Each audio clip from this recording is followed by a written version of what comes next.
Bonjour et bienvenue sur l'Oasis des rêves, votre refuge pour des récits enchanteurs et des aventures intemporelles. Je suis ravi de vous retrouver aujourd'hui pour une histoire qui nous plonge dans la Grèce antique, un monde où les dieux et déesses côtoyaient les hommes et où des leçons profondes étaient gravées dans les étoiles. Installez-vous confortablement et laissez-vous emporter par l'histoire d'Athéna et Méduse. Une aventure qui nous montre que la vraie beauté réside dans la bonté du cœur. L'histoire d'Athéna et Méduse remonte à il y a très longtemps, dans la Grèce antique. La Grèce antique était un monde bien différent de celui que nous connaissons aujourd'hui. À cette époque, des chevaux ailés, des cyclopes à un œil et d'autres créatures étranges parcouraient la terre. Les hommes croyaient que les dieux et déesses qui vivaient sur le mont Olympe régnaient sur le monde. Les dieux et déesses de la Grèce antique intervenaient constamment dans les affaires des hommes. Ils apparaissaient et parlaient directement avec les mortels, face à face. Ils ressemblaient aux humains, à la différence qu'ils étaient immortels. Mais la distinction la plus marquante entre les mortels et les dieux résidait dans leur pouvoir magique. Les dieux avaient la capacité de contrôler le soleil, la lune, les eaux et tout ce que l'on peut imaginer. Ils utilisaient souvent ces pouvoirs pour aider, mais parfois aussi pour punir, les hommes qu'ils gouvernaient. C'est à cette époque qu'une jeune fille d'une grande beauté, nommée Méduse, vivait dans une ville appelée Athènes. Cette ville animée abritait de nombreuses femmes gracieuses et charmantes, mais parmi toutes, Méduse était la plus belle. Elle avait de longs cheveux dorés et brillants qui descendaient jusqu'à sa taille, et son visage était lisse comme de la porcelaine fine. Son visage était si parfait qu'il rivalisait avec celui des dieux et des déesses. Des hommes venaient de régions lointaines simplement pour apercevoir sa beauté. Méduse était ravissante, et elle en était bien consciente. Mais au lieu d'être reconnaissante pour ce don de beauté et de l'utiliser à bon escient, elle se montrait arrogante face à sa splendeur. Pas un seul jour ne passait sans qu'elle ne rappelle à tout le monde à quel point elle était magnifique. Un dimanche, alors qu'elle achetait de la farine chez le meunier du village, elle ne put s'empêcher de se vanter de sa beauté. « Meunier, cette farine est fraîche et blanche, mais elle n'est rien comparée à ma peau. Ma peau est plus fraîche et plus blanche que la première neige, déclara-t-elle. Le meunier poussa un soupir, leva les yeux au ciel et retourna à son travail. Il était fatigué d'entendre Méduse parler sans cesse de sa beauté. Mais les vantardises de Méduse ne s'arrêtaient pas là. Elle se vanta auprès du cordonnier que ses cheveux blonds brillaient plus que le soleil. Elle dit au forgeron que ses yeux étaient plus verts que les émeraudes les plus précieuses, et elle déclara, à quiconque voulait l'entendre dans les jardins publics, que ses lèvres surpassaient en éclat les roses les plus rouges. Son arrogance semblait sans limite. Quand Méduse ne passait pas son temps à parler de sa beauté à tout le monde, on la trouvait en train d'admirer son reflet dans un miroir. Le matin, elle passait des heures devant son miroir à main, brossant chaque mèche de ses longs cheveux dorés. « Personne n'est plus belle que toi. Pas même les déesses ne peuvent rivaliser avec ta beauté, disait-elle en pinçant ses lèvres et en envoyant des baisers à son propre reflet. Le soir, elle fermait les volets et contemplait son reflet dans un miroir sombre pendant 1 heure avant de se lasser et d'aller se coucher. Méduse saisissait chaque occasion de parler d'elle-même ou de s'admirer.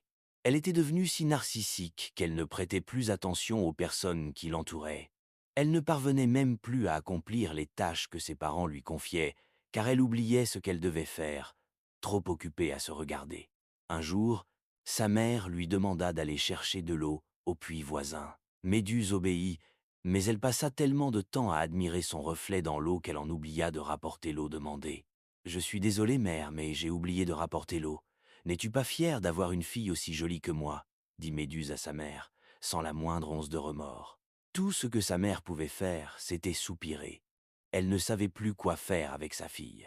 Chaque jour, elle priait les dieux, en particulier la déesse Athéna, protectrice de la ville d'Athénspur, qu'ils aident sa fille à devenir plus humble. Un jour, les amis les plus proches de Méduse, qui s'occupaient du Parthénon, l'invitèrent à visiter le temple avec elle. Méduse était très excitée, car ce serait la première fois qu'elle visiterait le célèbre temple. Mais plus encore que de découvrir le lieu, elle se réjouissait à l'idée de montrer sa beauté à ceux qui s'y trouveraient. Plus tard dans la soirée, Méduse demanda la permission à ses parents de se rendre au Parthénon avec ses amis. Ses parents furent ravis d'entendre que leur fille s'intéressait à autre chose qu'à elle-même, et ils acceptèrent immédiatement. Peut-être que la déesse avait enfin entendu leurs prières. Elle ne parvenait même plus à accomplir les tâches que ses parents lui confiaient, car elle oubliait ce qu'elle devait faire, trop occupée à se regarder. Un jour, sa mère lui demanda d'aller chercher de l'eau au puits voisin. Méduse obéit, mais elle passa tellement de temps à admirer son reflet dans l'eau qu'elle en oublia de rapporter l'eau demandée. « Je suis désolée, mère, mais j'ai oublié de rapporter l'eau. N'es-tu pas fière d'avoir une fille aussi jolie que moi ?» dit Méduse à sa mère, sans la moindre once de remords. Tout ce que sa mère pouvait faire, c'était soupirer. Elle ne savait plus quoi faire avec sa fille. Chaque jour, elle priait les dieux, en particulier la déesse Athéna, protectrice de la ville d'Athènes, pour qu'ils aident sa fille à devenir plus humble. Un jour, les amis les plus proches de Méduse, qui s'occupaient du Parthénon, l'invitèrent à visiter le temple avec elle. Méduse était très excitée, car ce serait la première fois qu'elle visiterait le célèbre temple. Mais plus encore que de découvrir le lieu, elle se réjouissait à l'idée de montrer sa beauté à ceux qui s'y trouveraient. Plus tard dans la soirée, Méduse demanda la permission à ses parents de se rendre au Parthénon avec ses amis. Ses parents furent ravis d'entendre que leur fille s'intéressait à autre chose qu'à elle-même, et ils acceptèrent immédiatement. Peut-être que la déesse avait enfin entendu leurs prières. « Tu devrais voir le Parthénon que le grand Périclès a construit. Cela ravit ta mère et moi que tu t'intéresses enfin à la déesse Athéna, » dit son père. Pour apaiser ses parents et éviter une nouvelle dispute, Méduse hocha la tête en signe d'accord. Mais ce qu'elle ne leur dit pas, c'est qu'elle ne se souciait guère de la déesse Athéna. Tout ce qui l'importait, c'était d'avoir un public pour admirer sa beauté. Le lendemain matin, Méduse se réveilla avant même que le coq ne chante. Elle se rendit à son armoire, choisit les vêtements les plus élégants et coûteux qu'elle possédait, brossa ses longs cheveux et fixa ses plus beaux accessoires. Tellement excitée, elle passa moins de temps que d'habitude à s'admirer dans le miroir. Après avoir dit au revoir à ses parents, elle partit rejoindre ses amis. Lorsqu'elle et ses amis arrivèrent au temple, elle ne put s'empêcher de contempler avec admiration la grandeur et la splendeur des lieux. « Méduse, je ne sais pas si cela t'intéresse, mais le Parthénon a 46 colonnes à l'extérieur et 18 à l'intérieur, » dit son ami Sarus. « Merci, mais je n'ai pas besoin de savoir combien de colonnes il y a dans ce temple, » répondit Méduse en interrompant son ami. « Au lieu de me parler du temple, pourquoi ne pas me dire à quel point je suis belle ?» demanda-t-elle en tournoyant sur elle-même pour que son ami puisse pleinement admirer sa grâce. « Tu es ravissante, comme toujours, » répondit Sarus. « Nous allons te laisser ici pendant que nous nous occupons de tâches plus importantes au temple, profitant pour explorer et découvrir les lieux. Nous te retrouverons une fois nos devoirs terminés, » dit Sarus en s'éloignant avec les autres gardiennes. Méduse se promena dans le temple. Consciente que tous les regards se tournaient vers elle, où qu'elle aille. Elle savait qu'on l'admirait, alors elle marchait avec grâce pour offrir une meilleure vue d'elle-même. « Je suis dans le temple de la déesse Athéna, et pourtant les gens me regardent moi au lieu d'elle. Cela prouve bien que je suis plus belle qu'elle, pensa-t-elle. Le Parthénon était rempli de sculptures et d'œuvres d'art dédiées à la déesse Athéna. Les artistes les plus talentueux d'Athènes les avaient créées en son honneur. En passant devant une sculpture d'Athéna, Méduse murmura à elle-même qu'elle aurait fait un meilleur sujet pour cette œuvre. « C'est magnifique, mais cela aurait été encore mieux si le sculpteur avait fait une statue de moi à la place, » pensa-t-elle. La même idée lui traversa l'esprit lorsqu'elle passa devant une peinture représentant Athéna. Le peintre a fait du bon travail, mais la déesse a des sourcils bien trop épais, railla-t-elle. Moi, j'ai des sourcils parfaitement dessinés. Quel dommage que le peintre ne m'ait pas connu avant. Il aurait sûrement peint mon portrait à la place. Il aurait eu une œuvre bien meilleure. » Ainsi, Méduse continua de critiquer chaque œuvre d'art et chaque statue qui décorait le temple, jusqu'à ce qu'elle arrive au centre de l'édifice, là où se dressait majestueusement la sculpture colossale d'Athéna, connue sous le nom d'Athéna Parthénos. Le célèbre sculpteur grec Phidias avait créé cette statue grandiose d'Athéna. Il l'avait sculptée dans du bois et recouverte d'or et d'ivoire. La statue représentait Athéna vêtue d'une armure et portant l'égide, un bouclier en peau de chèvre. Dans sa main droite, elle tenait une statue de Niké, la déesse de la victoire. Dans sa main gauche, elle portait un bouclier gravé de scènes de bataille. Sur son casque se dressaient deux griffons, tandis qu'un immense serpent était enroulé derrière son bouclier. La statue était imposante et magnifique, tout comme la déesse elle-même. Elle impressionnait tous ceux qui venaient la voir tous, sauf Méduse. Ce temple est splendide, se dit Méduse, mais quel gâchis qu'il soit construit en l'honneur d'Athéna. Je suis certaine que même les dieux seraient d'accord pour dire que je suis plus belle qu'elle. Peut-être qu'un jour, les gens construiront un temple encore plus grand et plus somptueux, dédié à ma beauté extraordinaire. Ce que Méduse venait de dire choqua ses amis ainsi que les prêtresses du temple qui l'avaient entendu. Ces dernières avaient passé des années à servir dans le temple et savaient que la déesse Athéna portait un intérêt particulier au Parthénon. Elles savaient également qu'Athéna écoutait tout ce qui se disait dans ses murs et qu'elle détestait être comparée à qui que ce soit.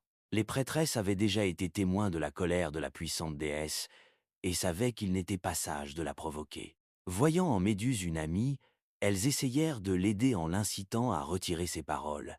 Athéna était connue pour sa bonté et sa clémence, et elles espéraient que la déesse pourrait lui pardonner. « Tu ne penses certainement pas ce que tu viens de dire, » intervint Sarus, l'une des amies de Méduse. « Retire tes paroles avant que la déesse ne se mette en colère contre toi. »« Pourquoi devrais-je retirer ce que j'ai dit alors que c'est la vérité ?» répondit Méduse, incrédule.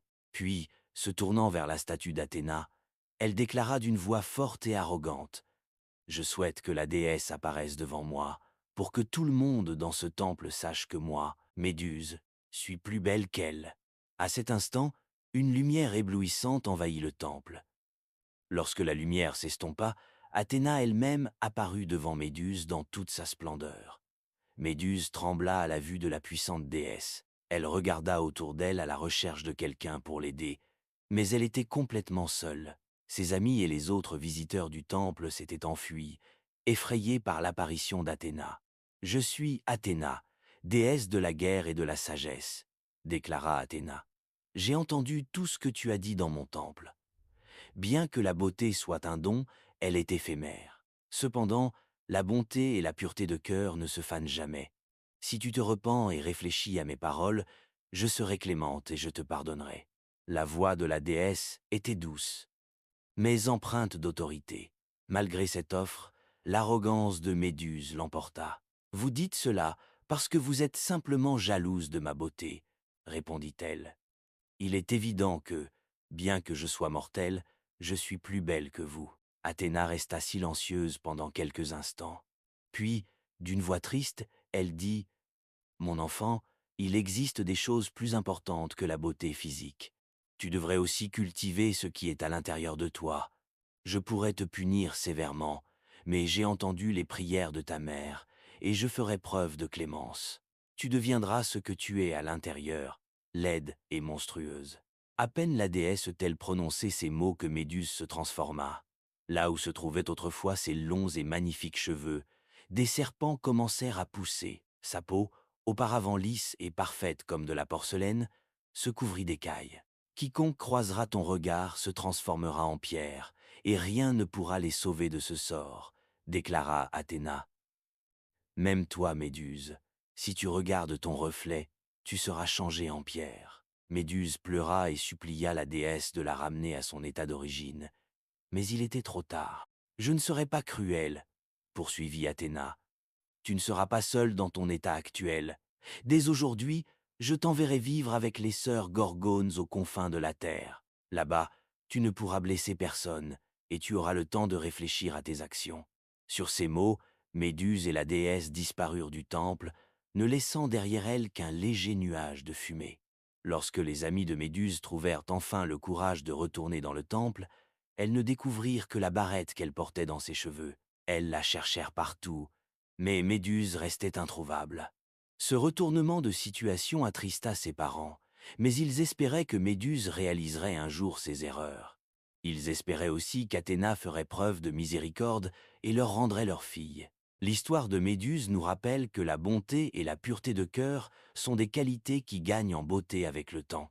La beauté physique, quant à elle, peut s'effacer comme le vent qui souffle. Et voilà, chers rêveurs, l'histoire de Méduse, Une jeune fille qui apprit à ses dépens que l'orgueil peut ternir même la plus grande des beautés. Nous espérons que ce voyage dans la Grèce antique vous a inspiré et transporté. Si vous avez aimé cette histoire, n'hésitez pas à vous abonner à l'Oasis des rêves et à nous retrouver pour d'autres récits merveilleux. À bientôt pour une nouvelle aventure.